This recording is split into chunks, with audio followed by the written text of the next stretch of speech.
Bismillahirrahmanirrahim. Izinkan saya memperkenalkan diri. Profil, halo. Saya Anis Listiani, biasa disapa Anis. Saya lahir di Kabupaten Banjarnegara 10 Juni 1994.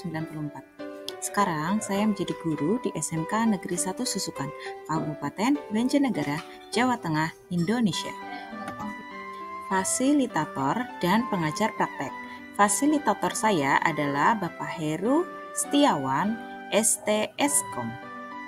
Pengajar praktek saya adalah Ibu Dia, SPD MPD. Assalamualaikum warahmatullahi wabarakatuh. Di sini saya akan menjelaskan mengenai tugas kelompok 3 calon guru penggerak angkatan ke-8 budaya positif analisis kasus. Kelompok kami beranggotakan 3 anggota. Yang pertama saya sendiri, Anis Listiani. Yang kedua, Ibu Siti Komaria.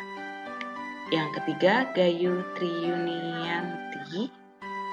Salam dan bahagia.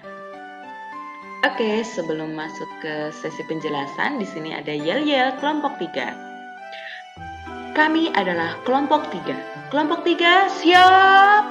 Semua siap. Siap. Selalu semangat, pantang menyerah. Karena kami kelompok yang hebat, tak pernah lelah hadapi tantangan. Semua la. Kelompok 3 siap selalu. Profil anggota di sini ada saya sendiri, Anis Listiani, SPD dari SMK Negeri 1 Susukan.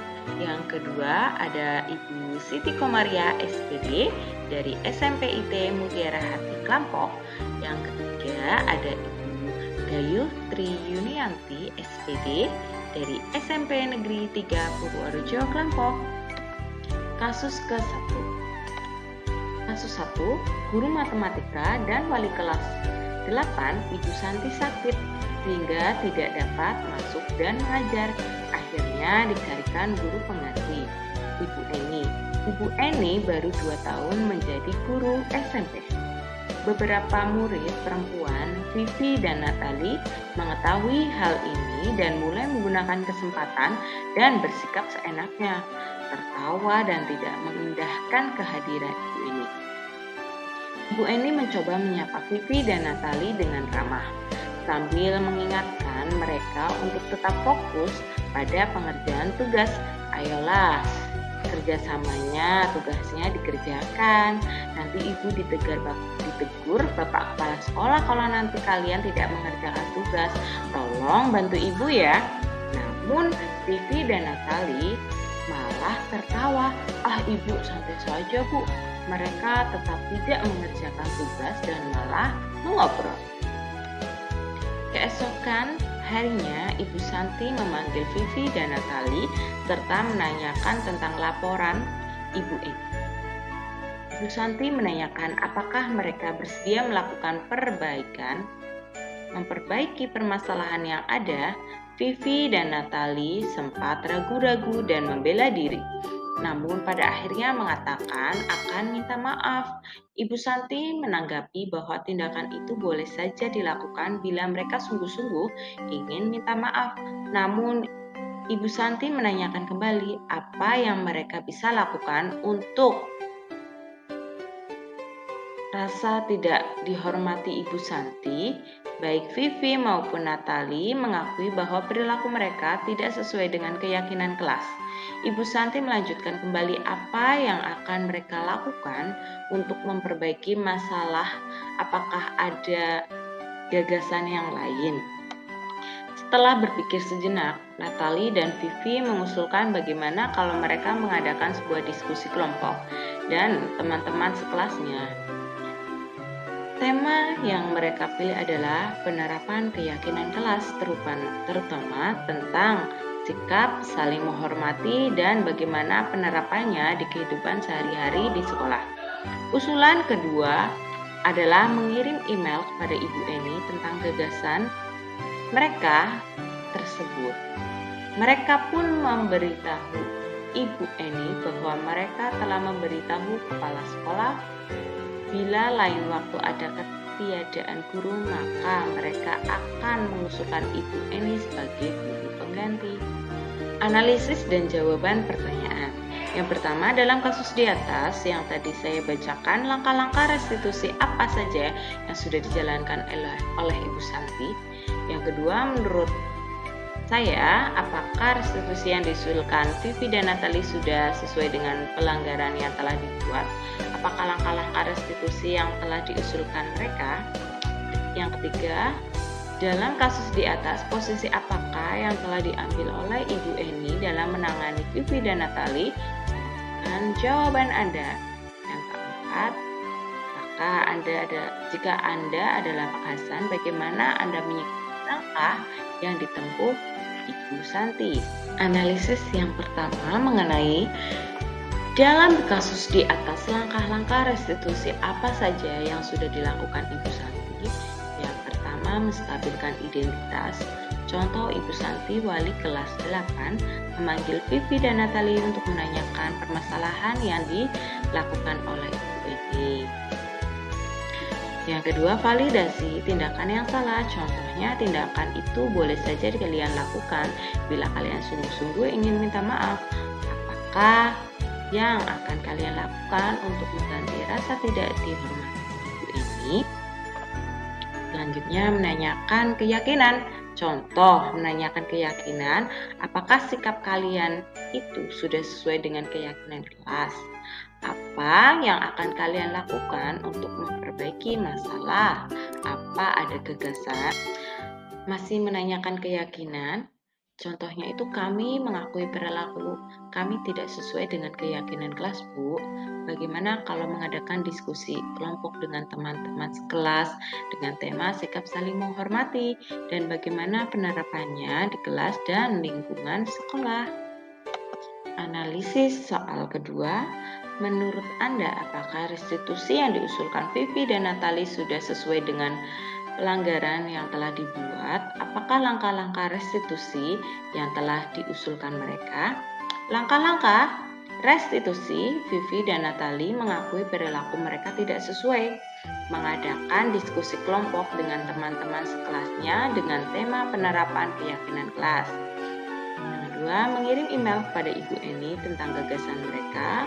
Yang ketiga, memberitahu Ibu Eni bahwa mereka telah mengetahui atau memberitahu kepala sekolah bila lain waktu ada guru yang tidak hadir, maka mereka akan mengusulkan Ibu Eni sebagai guru pengganti.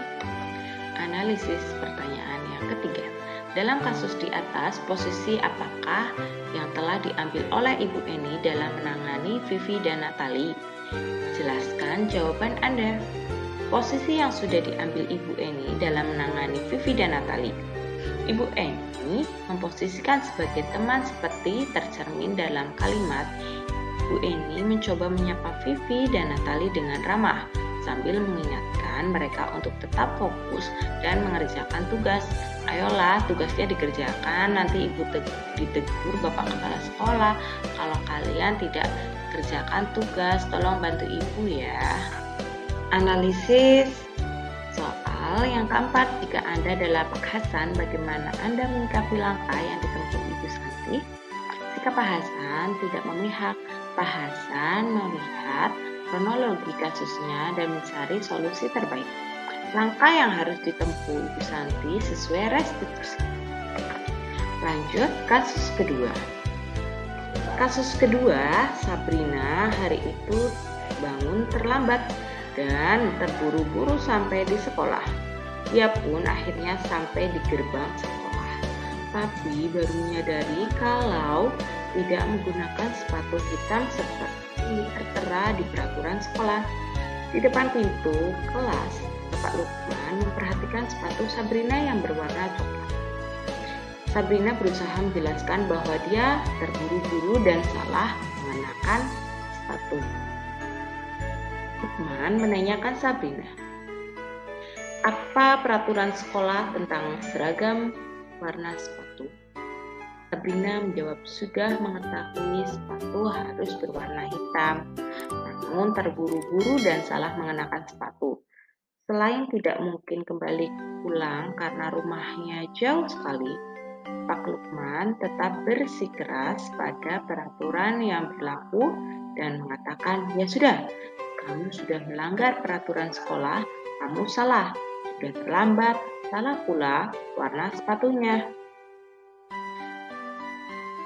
Lalu buka sepatumu kalau tidak bisa mengenakan warna sepatu sesuai dengan peraturan."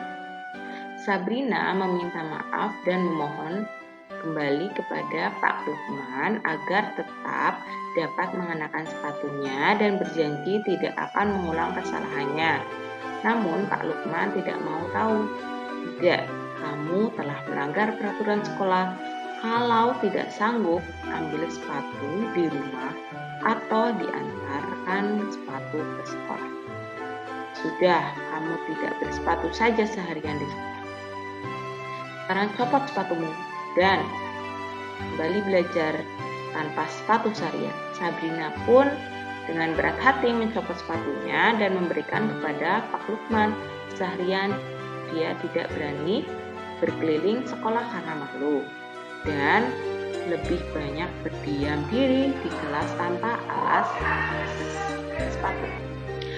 Analisis dan jawaban pertanyaan. Analisis dari soal pertama, dalam kasus di atas, sikap posisi apakah yang diambil oleh Bapak Lukman? Jelaskan apa indikatornya. Kedua, bila Bapak Lukman mengambil posisi seorang manajer, kira-kira apa yang akan dikatakannya? Pertanyaan-pertanyaan seperti apakah yang akan diajukan oleh Sabrina? Jelaskan. Tiga, kira-kira bila Anda adalah kepala sekolah di sekolah tersebut, nilai kebajikan apa yang ingin dituju dan peraturan harus berwarna hitam. 4. Bagaimana Anda menyikapi langkah yang diambil oleh Bapak Lukman mengenai kasus tersebut?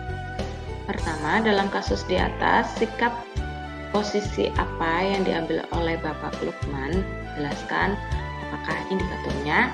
Bapak Lukman berada di posisi kontrol penghukum. Indikatornya ialah Bapak Lukman menggunakan hukuman verbal, yaitu tampak pada statement berikut ini. Pak Lukman tetap bersikeras pada peraturan yang berlaku dan mengatakan, "Ya sudah, kamu sudah melanggar peraturan sekolah. Kamu salah, sudah terlambat, salah pula warna sepatunya.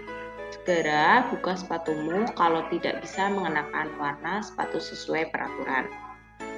Analisis pertanyaan yang kedua, bila Bapak Lukman mengambil posisi seorang manajer, kira-kira apa yang akan dikatakan?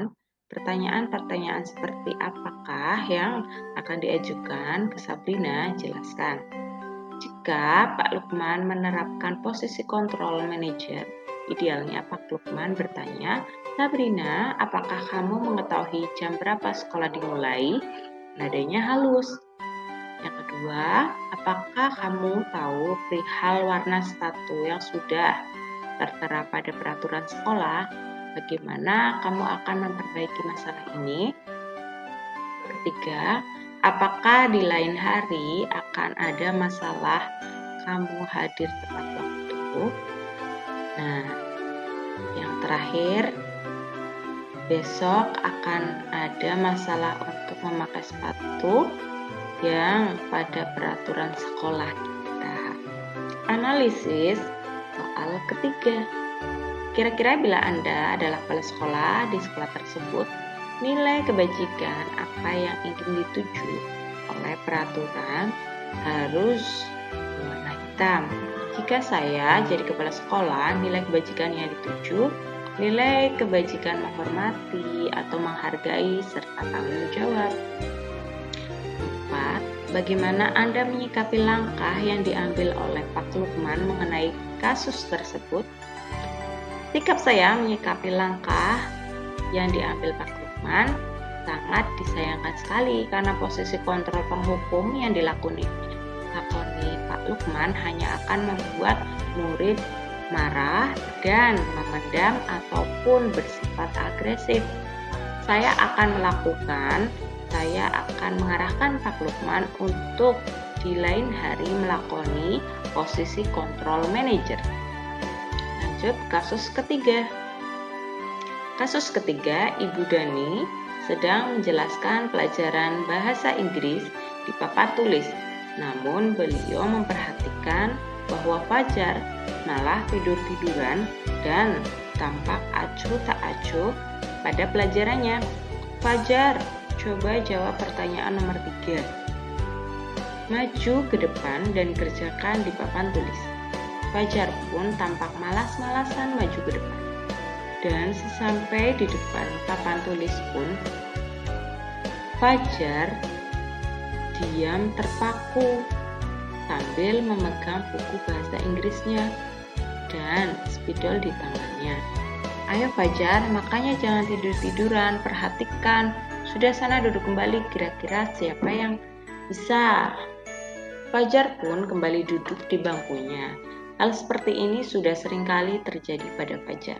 Sepertinya tidak memperhatikan, acuh tak acuh, dan nilainya pun tidak terlalu bagus untuk pelajaran bahasa Inggris. Pada saat ditegur oleh Ibu Dani, Fajar hanya menjawab, "Tidak tahu, Bu." Ibu Dani pun menjawab, "Gimana kamu, Fajar? Gak kasihan sama ibu ya? Ibu sudah capek-capek. Tidak kasihan sama ibu." Dan Fajar pun diam membisu. Lakukan analisis dan jawablah pertanyaan ini. 1. Posisi kontrol apa yang diambil oleh Ibu Dani dalam pendekatannya kepada Fajar? 2. Membaca sikap Fajar, kira-kira kebutuhan apa yang diperlukan oleh Fajar? 3. Bila Ibu Dani mengambil posisi pemantau, apa yang akan dilakukan atau dikatakan olehnya? Pertanyaan-pertanyaan seperti apa yang akan diajukan? Jelaskan. 4. Apabila Anda adalah kepala sekolah di sana dan mengetahui hal ini, bagaimana? Analisis yang pertama, posisi kontrol apa yang diambil oleh Ibu Dani dalam pendekatannya kepada Fajar? Posisi kontrol yang diambil oleh Ibu Dani adalah pembuat orang merasa bersalah. Contoh, pada saat ditegur oleh Ibu Dani, Fajar hanya menjawab, "Tidak tahu, Bu." Ibu Dani pun menjawab, "Gimana kamu, Fajar? Kamu gak kasihan sama ibu ya? Ibu sudah capek-capek ngajar. Kan kamu tidak kasihan sama ibu." Dan Fajar pun diam membisu. Analisis yang kedua, membaca sikap Fajar, kira-kira kebutuhan apa yang diperlukan oleh Fajar? Kebutuhan dasar, kebutuhan cinta atau kasih sayang, perlunya perhatian, motivasi, penyemangat, dan kebutuhan kebebasan. Analisis yang ketiga, bila mana Ibu Dani mengambil posisi pemantau, apa yang akan dilakukan atau dikatakan olehnya? Pertanyaan-pertanyaan seperti apa yang akan diajukan? Jelaskan. Pertanyaan dan pertanyaan Ibu Dani. 1. Fajar, apakah kamu tahu tentang peraturan sekolah bahwa siswa dilarang tidur saat jam belajar berlangsung? 2. Apa hukuman atau sanksi bagi siswa yang tertidur di dalam kelas saat jam pelajaran berlangsung? 3. Apakah kamu mau ibu memberi surat panggilan kepada orang tua untuk memberitahukan bahwa kamu sering tertidur di kelas? Fajar memberitahukan bahwa siswa yang tidur saat jam pelajaran diperkenankan untuk istirahat dan wajib membersihkan. Analisis yang keempat, apabila Anda adalah kepala sekolah di sana dan mengetahui hal ini, bagaimana tindak lanjut Anda? Jika saya jadi kepala sekolah, tindak lanjut yang dilakukan yaitu 1. Memanggil Fajar untuk dimintai keterangan kenapa sering tidur di kelas atau di dalam kelas.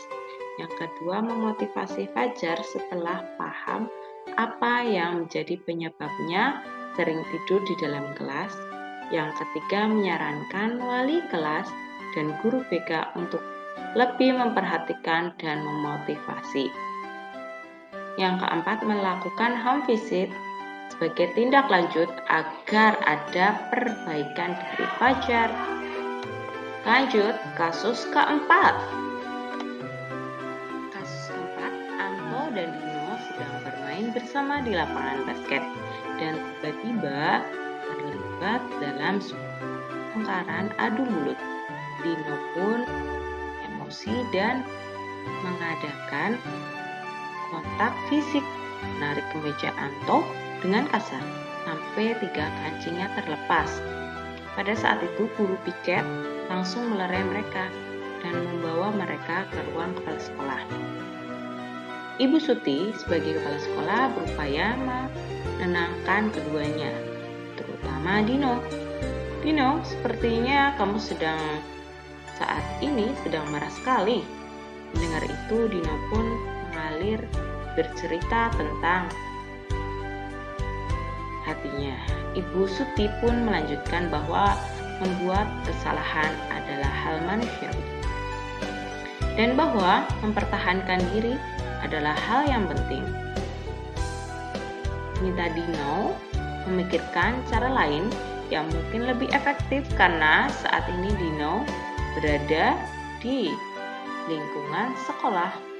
Ibu Suti melanjutkan bertanya tentang keyakinan sekolah yang disepakati, serta apakah Dino bersedia memperbaiki kesalahan yang telah dilakukan terhadap Anto. Dino pun akhirnya perlahan mengangguk. Kemudian Ibu Suti balik bertanya kepada Anto hal apa yang bisa dilakukan Dino untuk memperbaiki masalah. Anto menjawab, "Saya perlu kancing saya diperbaiki, Bu. Ibu saya akan sangat marah kalau melihat kancing baju saya sampai copot 3 kancing begini." Ibu Suti pun kembali bertanya kepada Dino, apakah yang akan dilakukan untuk mengganti 3 kancing Anto yang terlepas. Dino berpikir sejenak, namun menjawab, "Wah, tidak tahu, Bu. Saya lem kembali mungkin ya, Bu." Ibu Suti berpikir sebentar dan menanggapi, "Kalau dilem akan mudah terlepas kembali, Dino.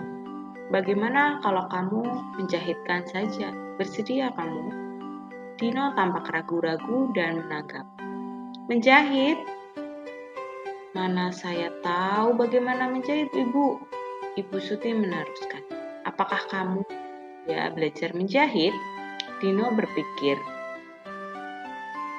sambil memandang kemeja Anto dan menanggapi, "Yang mengajari saya siapa, Bu?" Dengan cepat Ibu Suti menjawab, "Pak Irfan, guru tata busana."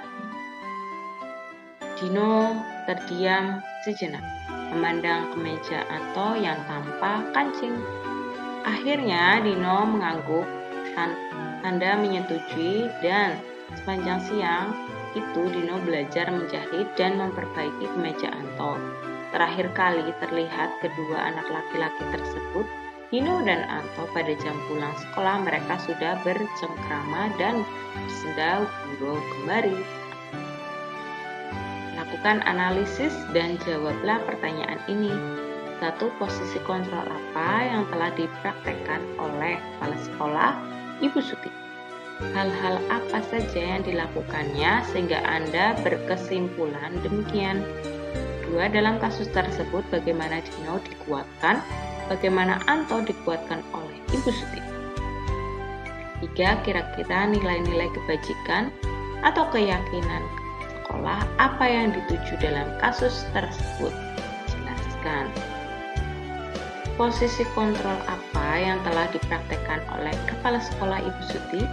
Hal-hal apa saja yang dilakukan sehingga Anda berkesimpulan demikian? Posisi manajer karena Ibu Suti menggunakan langkah-langkah restitusi dalam menyelesaikan masalah antara Dino dan Anto. Hal-hal yang telah dilakukan oleh Ibu Suti adalah berbuat sesuatu bersama dengan murid, mempersilahkan murid mempertanggungjawabkan perilakunya, mendukung murid agar dapat menemukan solusi atas permasalahannya sendiri. Dalam kasus tersebut, bagaimana Dino dikuatkan, bagaimana Anto dikuatkan oleh Ibu Suti? Dino dikuatkan dengan cara disampaikan bahwa membuat kesalahan adalah hal yang manusiawi dan mempertahankan diri adalah hal yang penting. Namun, Dino diminta untuk mencari cara lain yang lebih efektif dan Dino bertanggung jawab dengan menjahit baju Anto. Apakah yang akan kamu lakukan untuk mengganti 3 kancing Anto yang terlepas? Anto dibuatkan dengan cara diberi kesempatan untuk menyampaikan hal apa yang harus dilakukan Dino terhadapnya. Anto, hal apa yang bisa dilakukan Dino untuk memperbaiki masalah? Kira-kira nilai-nilai kebajikan keyakinan sekolah apa yang dituju dalam kasus tersebut? Jelaskan. Yang pertama itu saling menghargai, yang kedua menghormati, 3 tanggung jawab, keempat peduli, yang terakhir adalah mandiri. Itulah tadi paparan dari analisis kasus. Dari saya cukup sekian. Billahi taufik wal hidayah. Wassalamualaikum warahmatullahi wabarakatuh. Bye bye. See you next time.